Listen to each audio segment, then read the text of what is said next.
बिस्मिल्लाहिर्रहमानिर्रहीम। आइए कुरान का तर्जुमा सीखें और यकीन जानिए कि कुरान का तर्जुमा सीखना बहुत आसान है। इन अल्फाज को आप मेरे साथ दोहराते जाइए।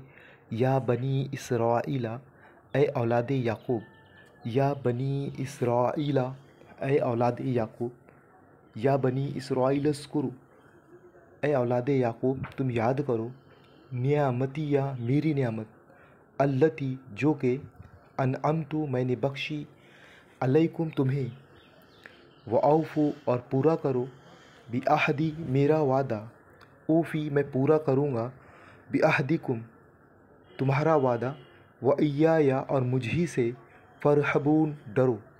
अब आप क्या कीजिए, एक एक लफ्ज़ को याद कीजिए, इस बगैर तर्जुमा लिए आयत से तर्जुमा कीजिए। ए बनी इसराइल तुम याद करो मेरी नेमत, वो जो कि मैंने तुम्हें अता की, और पूरा करो मेरा वादा, मैं पूरा करूँगा तुम्हारा वादा, और मुझी से डरो।